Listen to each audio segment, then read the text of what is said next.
Welcome back to the iCoach podcast. This is your host, Marvin Nash. I'm joined with Coach Tony Johnson, currently the head football coach at VYPE in Dallas, Texas. Coach Johnson, welcome. Thank you for joining us. Thanks for having me. Yes, sir. Yes, sir. I followed Coach Johnson for quite a while, just because of a lot of the authentic motivational things that you tweet out and the way you promote your program, and also just you being a man of faith. It's something that I've seen from a distance and I really respect. So, Coach, it's an honor for me to have you on. Well, I feel the same. I've kind of followed you as well, and everybody speaks super highly of you. So I'm honored as well. My pleasure. Thank you, Coach. Thank you, Coach. Now, if you would, Coach, just give us just an overview of what got you to VYPE. Okay, well, I'm 27 years in this business. I'm a Kansas City native, so every now and then you'll see Chiefs and Royals tweets. But born and raised in Kansas City, came up through Kansas City, started coaching at a high school. Never dreamed I would, end up in Texas, much less coach college football. On a whim, I came down to TCU and met Dennis Francione at a football coaching convention, and Coach Francione was the head coach at TCU at the time. Gary Patterson was the defensive coordinator. Those gentlemen, the key to that, are both from Kansas. So we instantaneously had a connection. He saw that I was a hard worker. Went back home. They offered me a graduate assistant. I didn't know what that meant at the time. So 1998, I find myself in Fort Worth, Texas, getting yelled at, getting screamed at, picking up dry cleaning, breaking down film, staying up till midnight, yada, yada, yada. And did that, enjoyed that, got to be around LaDainian Tomlinson, Aaron Schobel, Bo Schobel, just great coaches, great people. I could go on for days on that alone. Left there, went back to Kansas, got my first head job at a little Catholic school. Really had a lot of success. It's probably one of my greatest regrets. I think a lot of coaches don't talk about their regrets, but I went there and right off the bat, I went 11-1. And at 25 years of age, I thought it was about me. Unfortunately, every coach since me has gone 9-3, 11-1. So it wasn't Tony Johnson. There's just great kids that come through there. But I left and started chasing the college thing again. I ended up at a couple of D3 schools in Iowa. Ended up at A&M Kingsville, which was at the time a powerhouse D2 school in South Texas. We went to the Final Four, almost won a national championship. Became the head football coach at Bethany College in Kansas. Was there for 3 years. Got fired. Not ashamed to admit those things, those faults that happens in this business. And then found myself at a crossroads. And this is unique because my wife said, why don't you get somewhere where you can coach your kids? And I went, well, I never thought about that. My two sons at the time were in 8th grade and 6th grade. So I took a high school job at an inner city school in Wichita, Kansas. They hadn't won a game in 6 years. And I took that job, and it literally was an eye-opener at what I found. Walking through metal detectors every day, gangbangers everywhere. And I was honestly shocked that they hired me. We won 2 games the first year, 3 games the second year. Doesn't seem like a lot of success to you guys, but when you understand the history, of course, it's a ton of success. I left, came to Texas. The coach that took my job was my D coordinator. He won 6 games and made the playoffs first time in school history. So I like to take a little credit for that, even though I wasn't there. I was part of that build. We landed in South Grand Prairie High School, which is a pretty doggone good program in the DFW area. Very highly successful. Was the offensive coordinator there. Left South Grand Prairie, head coach at a little 2A, been at Duncanville, been at Cedar Hill, and voila, here we are at VYPE, another rebuild. And I've kind of been known as, Coach, I've been known as the guy to fix things that are broken. So yes, sir. That's me. That's it. That's handy. That's always handy to be the guy that fixes things that are broken. I'm expecting some great things from VYPE, by the way. Just seeing the tremendous staff that you've put together there, and how you have the kids working.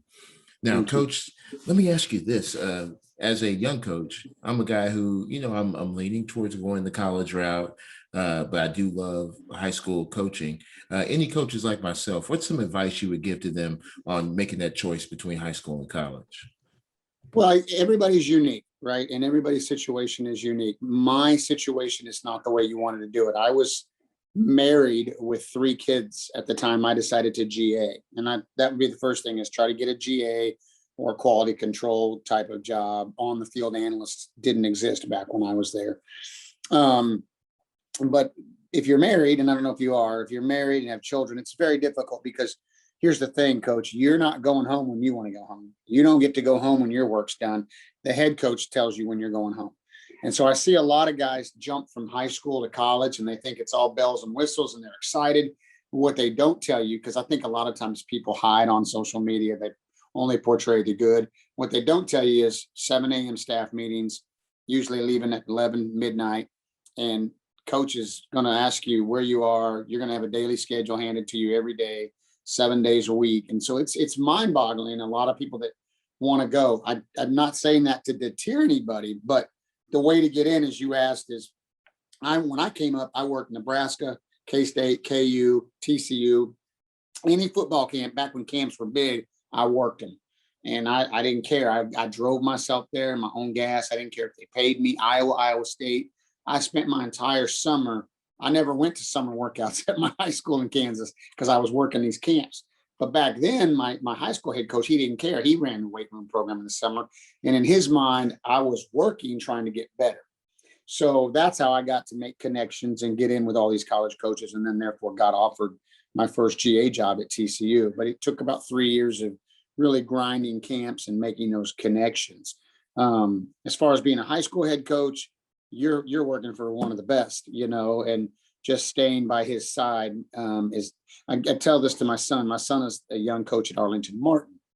When he wanted to get into coaching 2 years ago, I said, you're going to work for a couple of guys. And I named those guys because I know them. And Bob Wager was one of them. I mean, he's a legend in our sport. And we both have a similar story. We're not Texans. We moved here. We took a chance. We made a risk and it worked. But and Bob's just parlayed that thing. But I told my son, attach yourself to somebody that is highly successful and highly connected, win a lot of games, become a coordinator, and then branch out. So that's the roadmap he's on right now. I didn't do it that way. Again, I GA'd with the family, and then I got desperate and took a head job because I didn't think. Here's a funny story, Coach. I could have came back for a third year at TCU, but my ego got in the way. I felt like I deserved an on-field job. I was ready, and I left. Well, guess what happened? That third year, that staff broke apart. Coach Francione went to Alabama, and Gary Patterson was promoted to head coach. All three of the other GAs, there were 4 of us, all 3 of the other GAs got hired full time. I was gone. Now, I don't live in regret. I don't sit there, but the truth and reality of it is I could have gone to Alabama and been a full-time football coach by now. I could have stayed at TCU, and Jared Anderson, who's the O-line coach at TCU, is one of my best friends. He and I were the offensive GAs. How do we not know that could have been me? Now, again, not living in regret, just telling you asked a question about the pitfalls. So again, it's a lot of bit of luck and a lot of bit of, it all boils down to relationships and who you know. Absolutely. And I'm a firm believer that things happen exactly the way they're supposed to happen, exactly the way that it's meant to be. And so it's never regret when you learn from it. Because I've made some decisions where at first I kind of regretted them. And then at the end, I'm like, you know what? This is a great learning experience for me. It's enabled me to use that lesson and find some good in it. Coach, that's good. And I'll say this, you write this down and steal it. There are 3 types of coaches. And I mentioned this in my book: called, covert, or clueless. If you're called into this profession, that means God has ordained you, put something on you, and it's you can't help but feel it when you're around you. The kids feel it, the other coaches feel it, and so you're called. If you're covert, you got a hidden agenda. It's all about you. It's all about how fast you can be the coordinator, the head coach, the college coach. You will be exposed quickly, and you will not last in this business. Now, if you're clueless, we can hopefully save you, bring you to the right side, and say, hey, man, let's go to some clinics. Let's learn the game. But man, that's it in a nutshell. Called, covert, or clueless. And you and I both could stop right now and list guys we've worked with that are fitting in one of those 3 categories. Oh, absolutely. 100%, Coach. And I thank you for alluding to your book, because that's where I was going with my next question. The book that you wrote, Faith on the Field, it was co-written by you and your son, correct? Correct. How did that come about? That was right before COVID hit. Yeah. So Tony and I and I'm going to be long-winded here. I'm sorry, but Tony and I was learning to journal. I've never been a writer. I'm not a writer. I was learning to journal. My son, he played football at North Texas, and he also is very intelligent and can write and write movie scripts and things. And so he would encourage me to journal my thoughts, my feelings. Anyway, I wrote, basically what I did was I wrote my story, and he paralleled his story of walking on at North Texas, earning a scholarship, and how our faith in a higher power, in God, helped us through some difficult situations. The death of my parents, the death of a sister, his walking on, his wanting to quit, his desire to stay. But we also told the history of football. A lot of people don't know this. Football came about because of a guy named Newt Rockne, which everyone knows that name. But prior to Newt Rockne, football was a rough, beat 'em up, rugby style game. And at the time, Woodrow Wilson, who was president of the United States, he made a statement that, the game was either young men were either going to be united in military, prison, or athletics. And so think about the beginning of time, the late 1800s, not time, but, the beginning of 1800s, America. You mostly lived in rural farm houses. And as a farm kid, you would get up in the morning, feed the cow, tend to the farm, and you would go to schooling. When schooling was over, you went back to the farm and you did more schooling. Well, somewhere in the early 1920s, when Newt Rockne was coaching, the great Newt Rockne, kids began to get industrialized. Daddy no longer farmed, Daddy went to a job. Well, now Daddy's at a job 9 to 5, and the kids are coming home at 3 and there's nothing to do. So schools invented public sports. And so you start getting basketball, you start getting organized football. And now the coach becomes an integral part of the life of a child. Okay. And so all of these things together, I talk about that. So there's some history in the book. There's some faith in my story and my son's story that I think will relate to coaches, and how you can also relate to coaches. And then I touch on this. I think that, and I mentioned this earlier, and I'm guilty sometimes. We live in a society 20 years ago, Coach, 20 years ago, when I wanted to take a picture of my wife and me, I held up a camera that needed to be developed. And I took a picture. And if it was blurry or if it didn't come out right, I didn't know about it. I took it to the little 1-hour photo booth. They developed it, and I got what I got. We live in a society today where this thing, you take a picture, I don't look good. Let's put a filter on it. Take another picture. No, I look fat. Do it again. Take a third picture. Okay, that's good. You can post that one. Okay, so we live in a society where children, more importantly, and adults are, and not so, I don't like the word fake. It's become a filtered world. And then you talk about the performance wheel. So, for instance, people think that I have this glorious life because I make 6 figures coaching high school football. They don't know what I deal with at WTY, that I have an urban inner city school, that today I picked up 3 kids, that I had another kid whose mom dropped him off who smelled like she'd been smoking weed all day. Let's just be real. They don't realize the struggle of the things that I'm dealing with. I don't say that to get a pity party. That's reality for me day in and day out. No day is the same. But to somebody in Minnesota who sees me on Twitter, they say, oh, he's just so blessed. He's got it made. He's a Texas high school football coach. No, there's a lot that goes into what I do and what a lot of your listeners do. And so I say all that we live in a society that can fake it. They can make it look like it. And we need to, as coaches, rise up, lean on our faith. If you don't have the gospel in your life, get it. I talk about that. And then that's where I took my book. Now, this was Tony's idea. He said, Dad, let's call some coaches and some former players and get their opinion on faith. And so the back of my book has Bruce Matthews, NFL Hall of Famer, Chris Melson, former legacy coach. Oh gosh, I'm losing my mind here. The strength coach at Georgia Tech, Louis Carilla. It has the head football coach at Southern Nazarene University. It has Pastor Tony Evans. The Tony Evans is his personal lawyer, who's an ex-coach. Willie Marsaw, he wrote a piece. I have my pastor from my church, because we wanted to get pastors, because the subtitle of my book is Faith on the Field, the Pastoral Ministry of a Coach. Pastors and coaches, and I'll end with this. Pastors and coaches do the same thing. We have a flock. We have to shepherd that flock. Sometimes when a sheep veers off, we got to take that rod and we got to smack it and get it back in line. We got to rod them. We got to get them. We got to coach them. Now, the sheep, the shepherd is dirty. It's a dirty job. You're laying with sheep all day. You're walking everywhere. It's a filthy job. So sometimes we get dirty. But the pastor has to win on Sunday morning. And what that looks like is we all sit in the pew and we clap our hands and we praise God. We go, man, what a great sermon that was. Well, that pastor had 6 days to prepare that thing. He's got to pay the bills. He's got to get a tithing plate going around. He's got staff members in his ear. He's got parishioners calling, thinking about whatever, suicide, divorce, life. And so that man's got a 2-hour window, unless you're Baptist, maybe a 3-hour window, to win. I'm Pentecostal, might be a 3-hour window, to win on Sunday. Well, so do we. We have to win on Friday. And people forget all the things we go through to get to Friday. Friday's easy for me. It really is. I don't stress on Friday.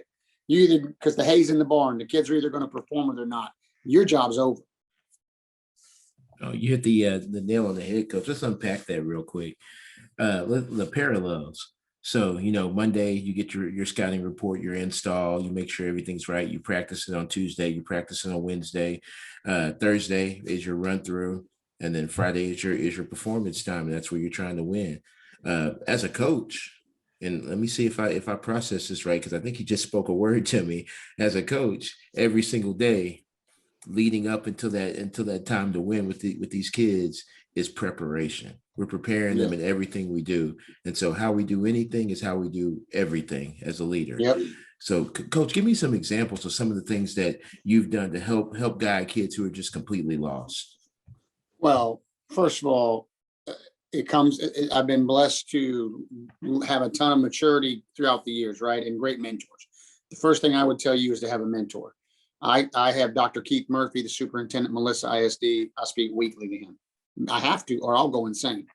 And then the former athletic director at North Texas, Rick Villarreal, is another one. He's retired. And that's a guy that coached at LSU, and that's a guy that coached at TCU. And so those two gentlemen are very, very, very strong mentors to me. And then there's a couple other coaches. You have to have a great staff. But for my situation, when I sense, and I believe that God has given, I believe I'm called in this profession, that God has given me some insight to sense and see when kids are struggling or going through things, or if they just tell me, the first thing we do is stop. It's not about football anymore. I had a kid last year who was crying before practice, a sophomore, and he was just emotional. I thought he was mad about something. When I sat him down, started talking to him, the crux of the situation, he said, I had a gun in my mouth at 2:00 today. I wanted to end it. And I was like, what? And you would never, Coach, you would never. This is a smile. This is a jovial, happy kid who at that moment, he was going to end his life. I believe, I'm getting goosebumps, that God is, as much as I get frustrated sometimes at my job and the things I have to deal with in my job, I'm going to stop it right there, because, some guys in the suburbs, they don't have it so bad, but everybody's got problems. But in my job, I deal with real world stuff that I have to stop what I'm doing, give my whistle to someone else and say, start practice. I'm staying with him and I'm going to talk to him. Now, the word culture is a buzzword, and Randy Jackson's a friend, and I'm not disrespecting Randy at all. Culture is either being built, whether you like it or not, first and foremost, right? And success leaves clues. Successful people leave clues on how they got to be successful. I believe that. But our culture at WTY, we're the Longhorns. So we have a mantra we started 3 years ago called Hook 'em. That's honesty, overcome, overachieve, knowledge, education, and motivation. And I tell my kids, and all my kids can quote that. If you're a sophomore or senior right now, incoming freshman can't. If you're a sophomore or senior, they can. Every day you have an opportunity to be honest with yourself and with people. Every day you have the opportunity to overcome. Every day you have the opportunity to overachieve and be better than you were yesterday. Every day you can learn something. There's the knowledge. Every day you can get educated or sometimes the kids like enthusiasm there. And the last one's motivation. You can motivate others as well as yourself. So we tell them, there's not one day you're going to wake up that one of those things I've taught you in Hook 'em isn't going to be something you're going to lean on.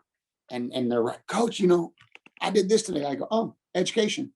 Yeah, you're right. Or Coach, I taught little Jimmy how to power clean in the weight room. He wasn't getting it. Oh, you motivated him. Hey, you're right, coach. Coach. And here's how I know I'm teaching these kids. And I may lose every game next year and get fired, but this is a win for me. We have a running back, and I'll leave his name. I put it on Twitter. You probably saw it. I didn't say his name. I'm not going to say his name, but he came to us from another school where he was kicked off the team. He was thuggish. We've been working on him. He is a really good kid at the end of the day. He walked up to me on Monday, first spring practice. This is no lie. Hands me a wad of cash. It was $150 cash rolled up. And he said, Coach, this is not my money. I don't know whose it is, and walks away. And I said to myself, I'm not so sure that I wouldn't have put $150 in my pocket that I found on the grass outside on the football field. So we stopped practice before it even started. I blew everybody up and I said, everybody go check your bag. And, hey, man, somebody got my money. I got your money. Oh, thanks, Coach. And then I told them what this young man had done. And I praised him in front of the whole team, and then I bought him lunch the next day because, hey, you did something that is big boy related that a lot of people can't do, especially you. I didn't say that, but in my mind, especially you. But that to me, man, was the biggest win I've had in the last 2 years because it just touched my heart that he did that, this young man. Absolutely. And Coach, that speaks directly to what you're just saying. Like we're trying to be successful. Well, what defines a successful coach? Like you said, you went into a school and went 11-1, and then a bunch of guys went, 9-3, 11-1, whatever after that. Now, I'm not sure a bunch of guys could have got that kind of win out of the young man that you're speaking of right now, Coach. That makes all the difference in the world. That reinforces with myself and probably with most listeners and most coaches who coach the way that we do, that we're trying to build better young men. We're trying to build better husbands, better fathers, and the W's will come. The wins will get there when we get the big win, and that's the winning of the heart. That's right. That's right. Yes, sir. Good. Coach, I have one last question for you. I never want to put you on the spot, but I kind of have to put you on the spot with this one. Okay. This question is in reference to this being a podcast focused on you. If you had to sum up your philosophy as a coach in just a few words, what would it be? Wow. Coach with courage and rebuke with that same courage. And train those young men the way in your heart they're to be trained. Don't be scared. Rebuke and correct. Rebuke, correct with courage, and coach with great courage, the way how to. What's in your heart. Don't settle for what social media or what the world says you should be doing. That would be one thing I would tell you. And then again, you have to have a mentor. You have to have faith. And it's okay. It is absolutely 100% unequivocally okay for you to be broken and for you to go, man, this is tough. And I need to talk to somebody because I'm struggling when it comes to this stuff, because this is not, like I said, this will be year 28 for me. This is not 25 years ago when you coaching these kids. We're losing kids at age 10 to drugs. We're losing kids at age 10 to gangs. We're losing them to the computer at 10, 11, 12, where they'd much rather sit at home and play football on a phone than go out in the sun and do what we're asking them to do. But I think you said it, Coach. You said it. We are training young men to be husbands, to be good employees, to be good citizens. And that's lost. That's 21st century education right now. Football, and LaDainian said this at this Hall of Fame speech. He said, the football locker room is a microcosm of the world. That's why I go to a multicultural church. I cannot not go to a multicultural church, because heaven looks like you and me and a whole lot of others. And that's what's great about coaching football where I coach football. And that's where I want to be, in that kind of setting. Yes, sir. Yes, sir. You said it all right there. The great responsibility that we have as coaches, and it's a calling. We're called to do what we do. Called coverted clueless. Yes, that's it. Right. Coach Johnson, thank you very much for taking this time. I know you're busy. You're in the heart of spring ball, everything going on, but I really appreciate you joining me. Absolutely. Anytime. I'd love to talk to you again. Yes, sir. Yes, sir. And Coach Johnson, where can our listeners find you? Can you drop your Twitter handle so they can follow you? So I'm an O-line guy. So it's at Kickslide. Okay. For all you O-line guys, at Kickslide is Twitter. And then on Instagram, it's Assembly OL5. And that's the Instagram. And then of course my website, which I don't play with very much. I need to get better at it. Maybe you can help me out there, but it's TonyJohnsonMotivates.com. And there's a lot of videos on there from my training days. I used to do videos. And there's a lot of pictures and cool O-line stuff on there. But man, and you can go to Amazon and buy the book. And if you buy the book, leave a review, please. Yes, I hate to get the selfish plug there, but Faith on the Field, pastoral ministry of a football coach. And look, I'm breaking it to you. You're getting a breaking announcement. I hate to say this, but in about a month, book number 2 is coming out, Chasing Ghosts. Yes, sir. Yes, sir. You heard it here first on the iCoach podcast. Coach Johnson, it has been a pleasure, sir, and we will connect again soon. Awesome. Thank you, Coach. Have a blessed evening. Yes, sir. You too. Bye.